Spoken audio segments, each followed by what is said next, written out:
አውቶቢሱ መጣ መብራቱ ታየኝ አውቶቢሱ መጣ መብራቱ ታየኝ እኔ በዚህ ሰሞን ሱመያ ጋር ነኝ አይኔ ላሌላው ሸጉሌ የመሐለቁ ጫፍ ባይሰራ ረቶ እንዳይቆም ሁሉ ከአንድ ስፍራ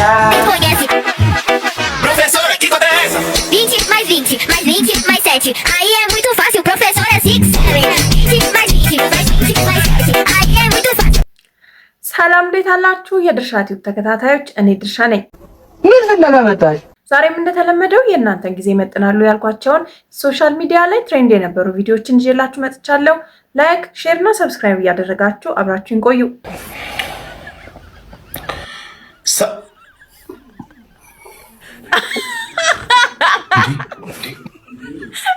ሰላም ነው ናኦሚን ያባት ድንጋጤ አለክ አለው እግዚአብሔር ይመስገን አለን ይቅርታ እንደው ሰላም ነው ቆሜ ሰላም አራቁጣል አለው እግዚአብሔር ይመስገን ስራ ጥሩ ነው በአካል ልታገኘው እንዴት ነው እንዴና አለው እግዚአብሔር ይመስገን ወንድም ሁሉ ጊዜ አንተ ቤት ለመግባት ጥራለሁ ግን አንተ አታስገባ ወይ አንተ አረ እንዴ እኔ ስለማላይ ነው ድሮ ምን አይኔ በሽተኛ ነው ኦብሳ ኮማንዶዬ እኔ አይኔን አውቀዋለሁ እኔ ነኝ ጥፋተኛ ይቅር በለኝ ኦብሳ ኮማንዶዬ እስከዛሬ አትገኝም አንዴው ጌም ሰጠኝ ወይኔ ወንድሜ ይቅርታ በእውነት እና በቃ ስለምትመቸኝ ነው በእናት ቢግ ላቭ እንደ ቢግ ሪስፔክት ቢያለው እሺ እኔ አባት ቲንክ ወንድሜ ይቅርታ እሺ ኧረ ችግር የለውም እሺ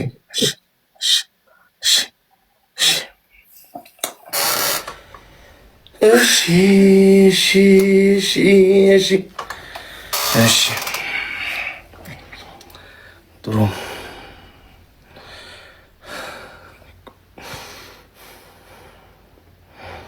ታለንት ያለው ሰው ይላክልኝ እንዳሁኑ አይነት እንደ ኦብሳ የኦብሳ ታለንት አሁን በቃ ከፕሮፋይሉ ነው የሚያስታውቀው ታለንት ያላቸው ሰዎች እንደዚህ ይላኩልኝ እሺ ኦብሳዬ በድጋሚ እናመሰግናለን ወንድማችን እግዚአብሔር ያክብርህ በእውነት I am very proud አንተ ነው ቤት ቲክቶክ ላይቭ ላይ እንደናሁ የሚያስቀኝ ሰው የለም በጣም ነው የሚያስቀው ቆይ አንዴ እንደውም እንደዚህ ሰብሰብ አድርገን ሪያክት እናደርግባቸዋለን የናውም ላይቮችን አሁን ስመጣ ምን ይዤልሽ ልምጣ አንተም ብቻ እንፈልጋለን አንድ ነገር ይዤልሽ ልምጣ ቆንጆ ነገር የምትፈልጊው ምንድነው ቆንጆ ነገር ምን ታረጋ አያቱ መሆን አለባቸው አያቱ መሰለኝ አምሩ ምንም መታመጣው እኔ አንተን ነው የምፈልገው አለስዬ እኔ ልብስ አይቸግረኝ እንዳልከው ጌጥ የአንገቴ ወርቅ አለ የጣቴ ወርቅ አለ በኋላም ለእናንተው ቢሆን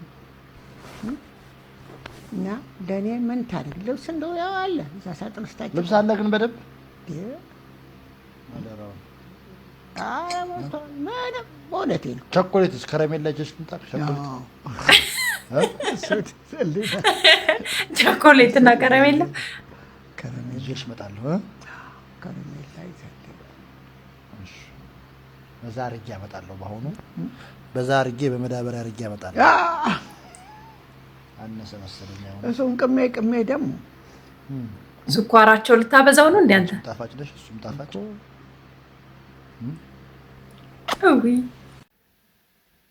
እድሜያቸውን ያርዝምልህ አባቴ አሉላ ፍሬው እንግዲህ ከስራ መባረሩ የተመቸው ይመስላልና አሁንም በድጋሚ ከኤንቢሲ ቴሌቪዥን ተባረር ያለው እያለ ነው ከኤንቢሲ ኢትዮጵያ ጋር ተለያይቻለሁ የተለያዩበት ምክንያት ምንድነው በአሰልጣኝ ኢንስትራክተር ሰውነት ቢሻው በሀገራችን ሌጀንድ በሀገራችን ጀግና ምክንያት ኤንቢሲ ኢትዮጵያ ሌላኛው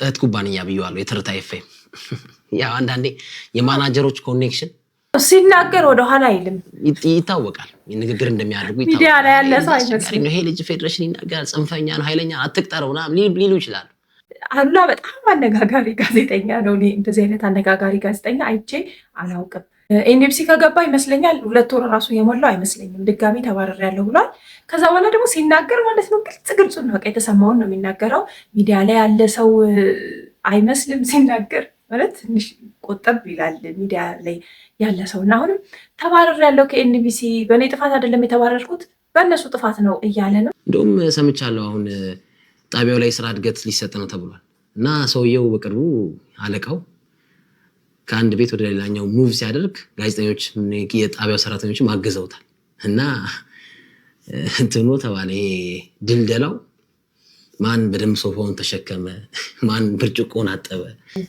ማን በደንብ ዌልካም ብሎ ሚዲያ ላይ ያለ ሰው አይመስልም ሄደ የሚል ይመስላል ድልደላው በአዲሱ ድልደላ። እንደኔ የአሉላ አካሄድ የሚያዋጣ አይመስለኝም እንደ ተቀጣሪና ምን አስባለሁ ከመቀጠር ወጥቶ እንደዚህ በቃ ሶሻል ሚዲያ ላይ ዩቲዩብ ላይ ወይ ቲክቶክ ላይ ቢሰራ ባይኔ። ምክንያቱም ከዚህ በኋላ እኔ የሚቀጥረው ድርጅት ያለ እንኳን አይመስለኝም። ምክንያቱም ከተባረረ በኋላ ስለ ድርጅቶቹ የሚያወራው ነገር በጣም ጥሩ አይደለም። ሌሎች ድርጅቶች እንዲቀጥሩት የሚጋብዝም አይደለም። ማንም ቢነካኝ የነካኝ አካልን ማጥቃት የሚችል እኔም ኃይል አለ። በጣም የሚወዱኝ ኢትዮጵያውያን አሉ፣ ስፔሻሊ አዲስ አበባ ውስጥ በጣም በደንብ በኩራት በደንብ እናገራለሁ። በጣም እወዳቸዋለሁ፣ በጣም ማከብራቸው። እኔ የስፖርት ጋዜጠኞች ቴዲ አፍሮ ተብያለሁ። ታዲያ ለምን የስፖርት ዜናውን አዘፍ ነው? ምላሽ የሚሰጡ በጣም የሚወዱኝ አዲስ አበባ ልጆች አሉ አልክ። ድንገት ብነካ የሆነ ምላሽ ይሰጣሉ አይነት ነገር ጭዌም አመጣ። ምን ነው አንተ ቴዲ አፍሮ በጀዋር ተፈርሾ ነው ከኑሮ ጋር ይፋለም ከችግሩ ጋር ይፋለም ቤተሰቡን ራሱን ለመለወጥ ቴዲ አፍሮ በጀዋር ተፈርሾ ደስ ይላል። ታነሰው አምባጓሮ ተከበብ ያለው አይነት የጀዋር ጭዌ መልስ ይስጥል። አረጋጋው እንጂ ምን ሆነ ነው? እኔ የስፖርት ጋዜጠኞች ቴዲ አፍሮ ተብያለሁ።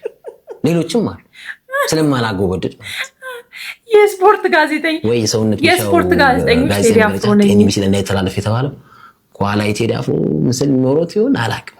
ሰውየው በዛ ልክ ስሜት ያየው በአዲሱ ስቱዲዮ እንመጣለን። በቀን ዜናዎች ፕሮግራሞች ይሰራሉ።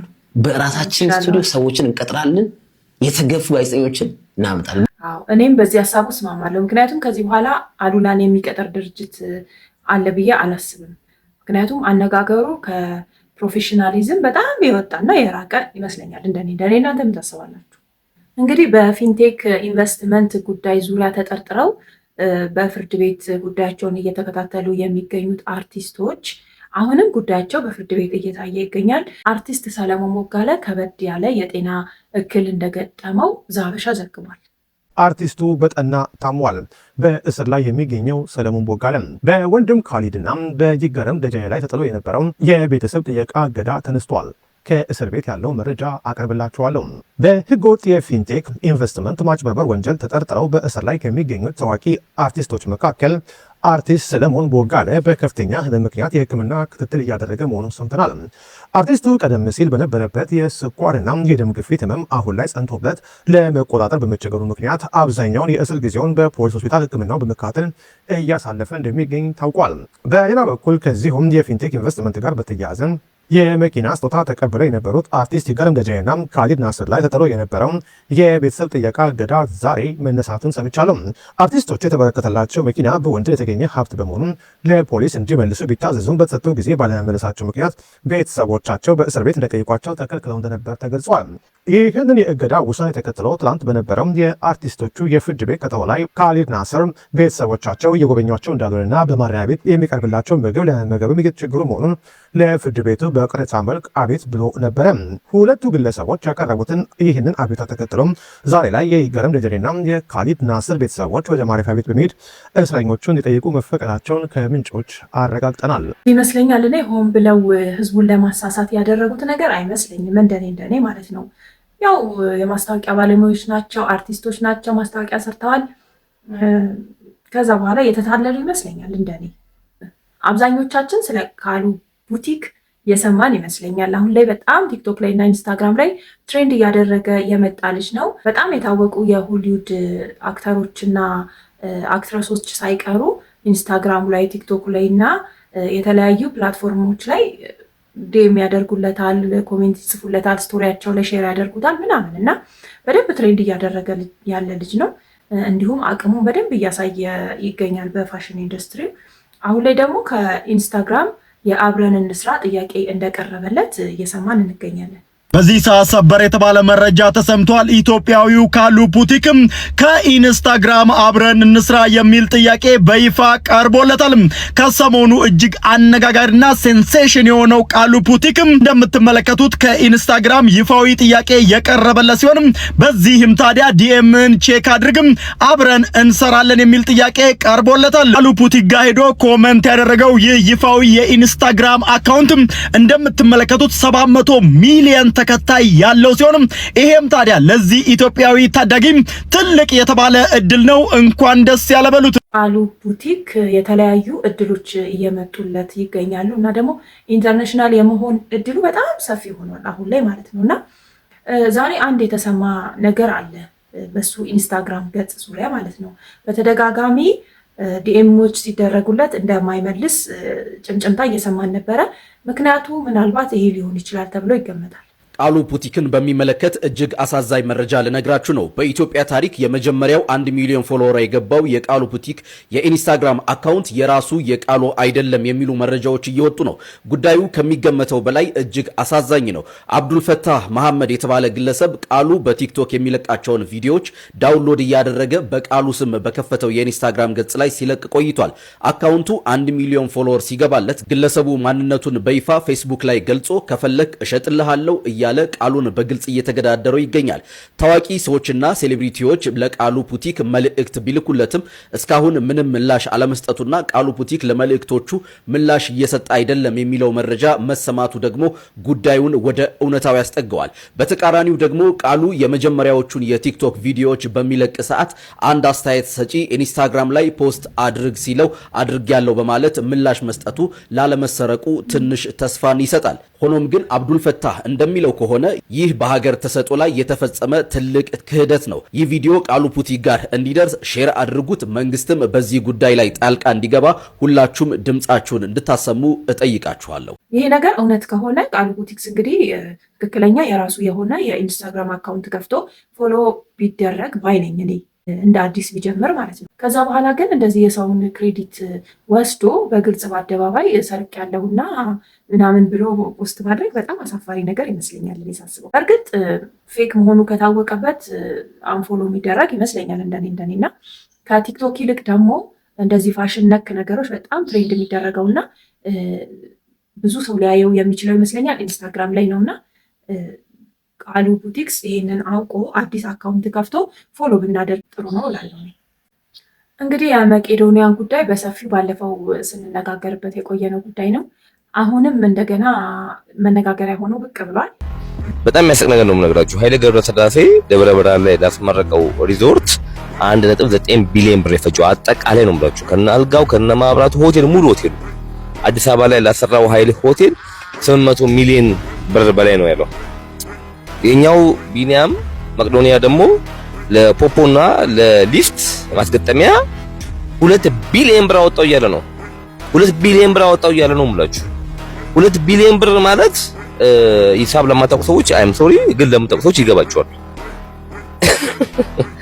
በጣም ብዙ ብር ነው ማለትም በጣም ብዙ ብር ነው የምላችሁ። እና አሁንም በጣም ምን እየገረመኝ ነው እና ሊፍት ተሰጥቶት ኢትዮጵያ ውስጥ ወደ 4 ማን ድርጅቶችን ካሊፍት በነፃ እንጠምር ሲሉት የእናንተ ኳሊቲ ስለማይመጥነኝ ብሎ ነው ከውጪ ለሊፍትም 7 ሊፍት ነው ያለው አለ። እያንዳንዱ 100 ምናምን ሚሊዮን ነው ብቻ እንደምንም ብሎ 2 ቢሊዮን ብር አስገብቷል ብላችሁ ሼር ኮፒ ሊንክ እያደረጋችሁ እንግዲህ ድራማው ሲጫወት እንደምታዩት ነው። አንድ እግሩ ዑመር ላይ ደገፍ አድርጎ ነው። ይመቻችሁ እናንተ። ግን መንግስት አሁንም አየት አድርግቶ ነገሮችን ኦዲት ቢደረግ በጣም መልካም ነው ብዬ አስባለሁ። አሁንም ቢሆን ነው የምላችሁ። ቴንክ ዩ። በዚህ ጉዳይ ላይ እኔ እንደ ሰው ወይም ደግሞ እንደ አንድ ግለሰብ አስተያየት መስጠት በጣም ይከብደኛል። ይሄኛውንም ወገን ለመደገፍ ይከብደኛል፣ ያኛውንም በዛኛው ወገንም ሆኜ ደግሞ እርግጠኛ ሆኜ ለመናገር ይከብደኛል። ምክንያቱም እዚህ ጋር እየተሰጡ ያሉ ፋክቶች እንደ ሰውኛ ጥያቄ ሊያስከትሉ የሚችሉ ናቸው፣ እንደኔ ማለት ነው። ግን ቢኒያም መቄዶንያን በዚህ ጉዳይ መጠርጠር ደግሞ በጣም ለብዙዎቻችን የሚከብድ አይነት ነገር ይመስለኛል።